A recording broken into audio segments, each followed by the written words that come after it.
Ambassador, welcome to Empire. And thank you for having us here. Thank you. An interim deal has been signed between Iran and the 6 leading world powers. There's a lot of reference that this could have been done while you were involved in those negotiations back in 2003 to 2005. What went wrong? What is so important about this? Just give us an idea about that record. I fully agree about these kind of interpretations, but we failed mainly because of 2 reasons. One, the lack of direct talks with the US. Iran was talking to all interlocutors, to EU 3 European countries, to Russia, to China, to non-alignment movement, except the US. And this was really a big obstacle. And the second problem was with the US position of zero enrichment in Iran. Because we were reiterating since the beginning of the crisis on Iran's legitimate rights under NPT, and the principles we were presenting to the EU 3 and other negotiating partners was rights against commitments. If you expect Iran for commitments, we are ready, we are open, but the rights. Therefore, as long as the US position was denying the rights of Iran, we couldn't reach to any agreement. So direct contacts were not there? Direct talks between Iran and the US, yeah. And you weren't recognized for your right? The rights of Iran under NPT was declined by the US. And Europeans, they could not make the deal with us without the US agreement. Practically, they were not really capable to strike the final deal. But you did freeze? Yes, for a while. For a while? For 2 years? Yeah. I mean, first of all, we demonstrated Iran's goodwill, readiness in practical terms on transparency measures. Was it goodwill, or were you intimidated because the Americans were deploying 200,000 soldiers in your 2 neighbors, Iraq and Afghanistan? Many people, they say Iran cooperated for implementation of transparency measures like additional protocol or even suspended because of the US threat attacking Iraq in 2003. But if you go back a little bit, back to 2001, there was no military threat on Iran. And there was no nuclear crisis. There was no threat to referring Iran to United Nations Security Council. And the US needed Iran. In Afghanistan? In Afghanistan. The US invited Iran on war on terror. But they still refer to you as part of the axis of evil? No. It was not even. It was before. Iran cooperated with the US fighting Al-Qaeda, extremism, terrorism in Afghanistan, while there was no sanction, no threat for military strike, no US invasion of Iraq. And after Iran-US cooperation led to a very, very substantive result in Afghanistan, removal of Taliban Al-Qaeda, then unfortunately, President Bush made historical mistake by labeling Iran as axis of evil. So try to explain to our viewers, why would Iran cooperate with the Great Satan? Why would they be calling death to America and at the same time cooperating with them in Afghanistan? When they say death to America, they don't mean death to American nation. They don't mean death to America's country. Even they don't mean death to American policymakers. They say death to American policies. because they have. That's far-fetched, Ambassador. Yeah, but you know. I mean, it's populist. It's anti-American. It's been repeated for decades. But since the beginning of revolution, rapprochement with the U.S. has not been a red line. The red line has been the U.S. policies of regime change, U.S. policies of dominating Iran. So why would you cooperate with a country that wants to have regime change in Iran? Iran and the U.S., they have common interests, a lot of common interests in the region. Security, stability, and peace in Afghanistan. This is one of the major common interests. Security, peace, stability in Iraq is a major Iranian interest, a major American interest.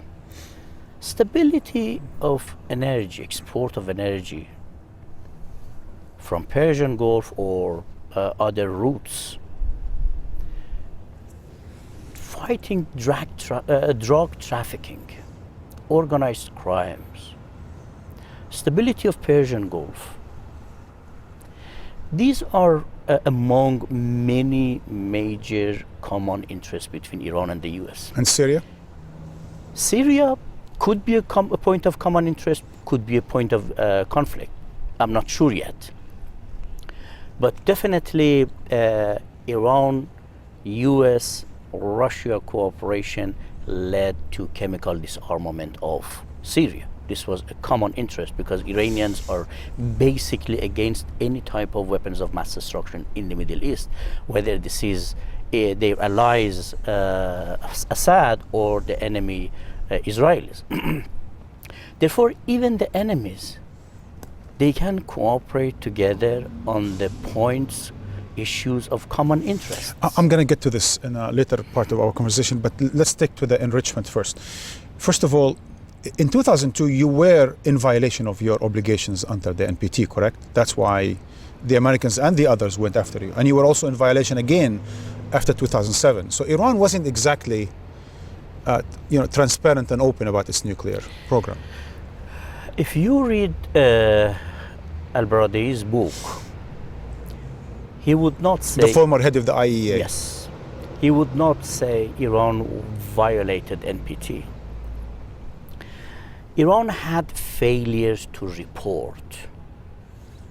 The international community was shocked when they came to know about Natanz.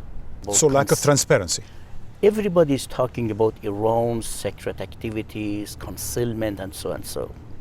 But those experts, they know based on International Atomic Energy Agency regulations, if a country is member of safeguard agreement,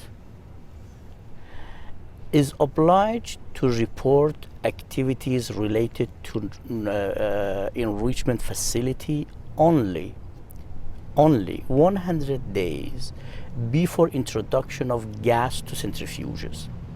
If you are a member of safeguard agreement, you don't need to report to the IAEA about the land, construction, assembly of centrifuges, building centrifuges. You don't need. But if you are a member of additional protocol, they need. And subsidiary arrangement code 3.1, you need to inform the IAEA from the beginning. In 2000 until 2003, exactly November 2003, Iran was not member of additional protocol. Iran was not member of subsidiary arrangement code 3.1. Iran was member of safeguard agreement. 120 countries today are member of additional protocol. 80 countries still they have declined to be member of additional protocol. This is not violation. Many countries still they do not sign. But why then would all members of the Security Council with the veto power vote to impose sanctions on Iran for its violations of the NPT? It came 2006, the sanctions. Mm-hmm. It didn't come 2003. Yes. Mm-hmm. In 2003, the IAEA resolutions just blamed Iran on failure to report, not violation of NPT, because there was good atmosphere. We were cooperating together. Iran was implementing additional protocol. Iran opened the nuclear programs, enrichment facilities. Even Iran suspended the enrichment as a confidence building measure. But in 2006, when Iran restarted enrichment without bilateral agreement with EU3 or world powers, Iran unilaterally restarted because they were fed up with enrichment, with suspension for 2 years. Then immediately they decided to refer the case to United Nations Security Council. When they referred, then Iran also decided to withdraw from confidence-building voluntary measures like additional protocol. But that continued to escalate. Then there were more sanctions imposed. Exactly. They started to sanction Iran when Iran withdrew from voluntary transparency measures like additional protocol. You are right. This escalated to crisis. But beyond the technicalities of the extra protocols, if Iran is really intending to have enriched uranium for peaceful purposes, why has it enriched up to 20% when only 5% is enough? This is exactly a question to perhaps 99% of public opinion in the world. But nobody knows the reality, unfortunately, or 1% people they know. So what's the reality? The reality was this. Tehran Research Reactor, which is the main purpose is for medical, producing medical isotopes, was built by Americans in 1967. You need fuel rods to run this research reactor. The lifetime of the fuel rods was over in 2008, 2009. In 2010, Iranians, they told IAEA and the world powers that we do not to enrich beyond 5%. If you give us fuel rods for Tehran Research Reactor, we would keep enrichment below 5%. Just to explain for you, to produce fuel rods for that type of research reactor Americans gave Iran, you need to enrich to 20% if you want to produce domestically. You cannot do it by enrichment at 5% level. So the choice, either America and the rest of the world have to give you rods, or you're going to produce to 20%. Iranian proposed. They said, we don't like to go beyond 5%. Give us the fuel rods for Tehran Research Reactor. We have about 1 million patients struggling with cancers, and they need these isotopes. The US, Europeans, they said no. Why?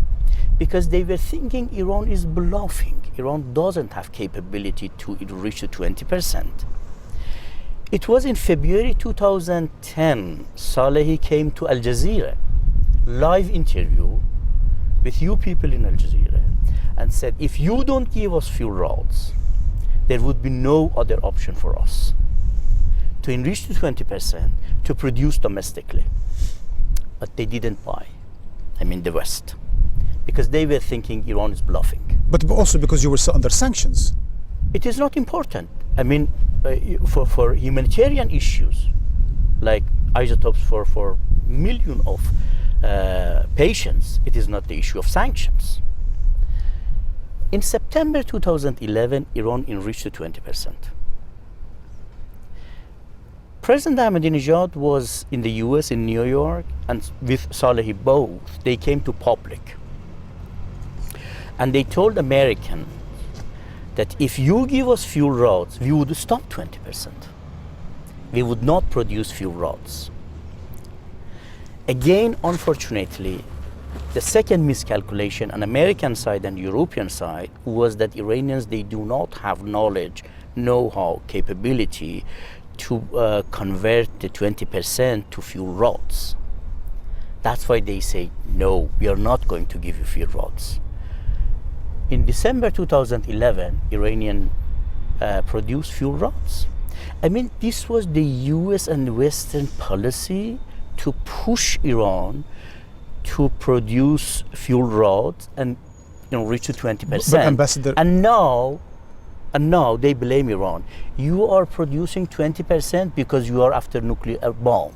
but you can't blame them when there is a record of concealment. There's a record of not showing, not being transparent about the nuclear program. When you were under sanctions more than once, and when you were called on it. Again, if you look at the history of Iranian nuclear program, before revolution, the nuclear program of Iran was laid by the US and Europeans. Americans, Europeans, they were fighting each other to nuclearize Iran. Americans, they were proposing 23 nuclear power plants. Shah planned to have enrichment, reprocessing. Everybody knew Shah is after nuclear bomb. But nobody had any objection because Shah was the US ally. After revolution, the revolutionaries, they said, we don't want nuclear program. They stopped US, Europe, Shah's plan. They said, we don't want 23 nuclear power plants. We don't want enrichment. We don't want reprocessing. Only give us the fuel rods for Tehran research reactor, which you American built, and we have no other option just to run it. And we paid you Germans 8 billion Deutsche Mark. 90% of one nuclear power plant, Bushehr, is finished, completed, because you got the money. And we paid you French, $1.2 billion for a joint venture to produce fuel in France, not in Iran. Iranian nuclear program policy after revolution was stopping all ambitious nuclear projects of the US and the Shah, only keep these contracts which Bushehr was already paid for. Tehran research reactor was under operation, and $1.2 billion have been paid to France to produce fuel for Bushehr. France said no. The US said we would not give you fuel rod for Tehran research reactor, and the Germans, they said no, we are not going to complete Bushehr. It was the very, very clear violation of NPT by the West at the onset of revolution, when Iranians decided not to have big nuclear program. You actually expect the West to be providing Iran with nuclear materials when Iran was calling death to America and death to the West? It has nothing to do with NPT. You know, my friend, if you are a member of NPT, if you want Iran to be member of NPT, Non-Proliferation Treaty, after revolution, Iran was member of NPT. Thanks to revolutionaries, they said we are going to stop all ambitious, we don't want nuclear bomb, we don't want enrichment, we don't want anything. Just finish what you have been paid for, that's it. So you're saying Iran was pushed to enrich uranium? Based on NPT, member states of NPT are obliged to cooperate for peaceful nuclear technology, despite of political disputes. Political disputes does not implement in non-proliferation treaty. Therefore, they left no other option for Iranians to go for domestic technology producing fuel rods. So let's summarize. Why did the 2003-2005 talks fail? First, because the lack of direct talks between Iran and the US. Second, because of the US position of no enrichment in Iran. Why did they succeed this time around?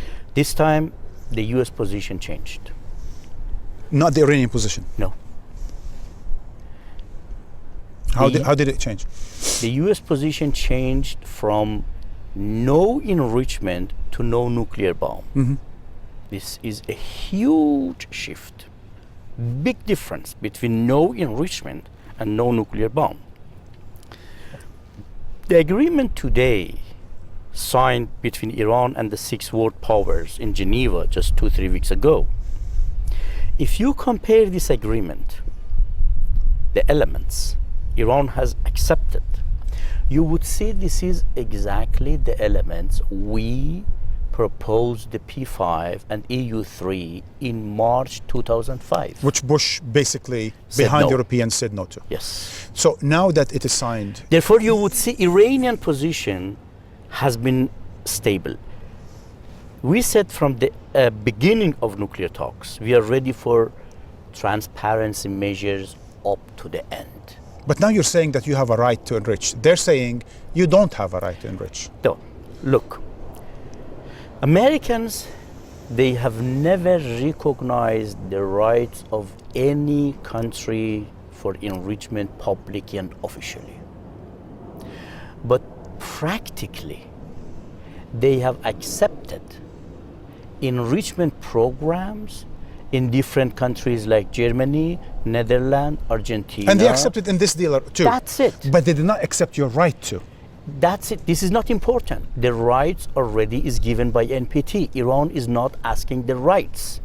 Iran is asking for respecting the rights. And who's the winners? Who are the losers out of this deal? I think both of them are winners. The United States and Iran. And the P5+1. Because on this deal, Iran has accepted the maximum level of transparency internationally exists. First. Second, Iran has accepted confidence building measures on non-diversion toward weaponization. This is the two major demands of Europeans, world powers, Americans. And that happened because the sanctions worked. No. Sanctions was completely counterproductive. I think... The sanctions worked, Ambassador. Look. You know why the sanctions worked? No, look. Because the deal says two things. Here are Iranians' obligations, and you know what they get for that? Lifting sanctions. No. It is a big mistake you are making. 2003 to 2005, we had one demand. Rights under NPT. And you weren't granted that. After sanctions were imposed on Iran, Iran then had two demands: rights and sanctions. Sanctions, you have to understand the impact of the sanctions, otherwise you would make big mistakes in the future again. Sanctions harmed Iran, no doubt about it. Harmed Iranian economy extensively, no doubt about it. So then the sanctions worked. Hold on. But if the objective of sanctions was to contain Iranian nuclear program, look at the result. Before sanctions, Iran had 3,000 centrifuges. After sanctions, now Iran has 19,000 centrifuges. But Iran was forced to come to the table. No. Before sanctions, Iran had a few hundred kilograms of enriched uranium stockpile. Now Iran has 8,000 kilograms. Before sanction, Iran was enriching below 5%. After sanction, enriching at 20%. Before sanction, Iran was enriching with one generation of centrifuges. Now Iran is enriching with different sophisticated generation of centrifuges. Therefore, sanctions pushed more sanctions, more enrichment in Iran. This was the result. But now sanctions paved the way to a deal where Iran gave up all its nuclear program. This is my point. What is it then? The proposal we gave in 2005, before sanctions, before military threat, is exactly the same as the deal was signed in 2013. It was not sanctions. Sanctions harmed Iran. But sanctions led to more enrichment, more capacity. The difference, the reason now the deal is made is because the red line is not no enrichment, is no nuclear bomb. Iran agreed from the beginning. If the red line is if your red line is nuclear bomb, our red line is nuclear bomb. Let's make the deal based on no nuclear bomb. But Americans, they were saying the deal based on no enrichment. In terms of proliferation, in terms of nuclear proliferation in the region, you think this deal, and if it actually succeeds in 6 months to reach a final deal, you think if Iran and the US succeed in 6 months to reach a final deal, you think this will lead to more or less nuclear proliferation in the Middle East? Definitely, if there is a deal this would be a great contribution to non-proliferation, not because of... Even if you keep the right to enrich? Yes. You don't think that in Saudi Arabia, Egypt, Turkey and others would jump in and would want to have the same No thing? problem. If they want to have enrichment, many other NPT members, they have enrichment. Japan, Germany, Netherlands, many other countries, they have enrichment. As long as enrichment is legal, peaceful, no problem. If Saudi Arabia, if they want. So what about the region as a whole? You think the nuclear issue will be used as a leverage to improve Iran's standing in the region? I think this would improve a better relation between Iran and the neighbors. Now you see the developments between Iran and GCC. Will he become an intermediary for the United States? I believe Americans are changing their policy in the Middle East. And you think they'll become more dependent on Iran? No. I think Americans will not be dependent on any country. As long as there is less hostilities between Iran and the US, there would be less problem for the region. There would be better for peace, security, stability in the region. But you're trigger happy to cooperate with them in places like Syria, like the Gulf, like Iraq, like Afghanistan. Iran is prepared to cooperate not only with the US. Iran proposed to establish a regional cooperation, Saudi Arabia, Egypt, Turkey and Iran. This was Iranian proposal. But so now Washington is no longer the great Satan that needs to be defeated. No. Washington. Are we moving towards cooperation and... We are moving toward détente. Still, it is too soon to say, even rapprochement. This is the beginning of détente between Iran and the US. And you think in 6 months they will reach a final agreement? I'm optimistic. Well, on that note then. Thank you. Thank you.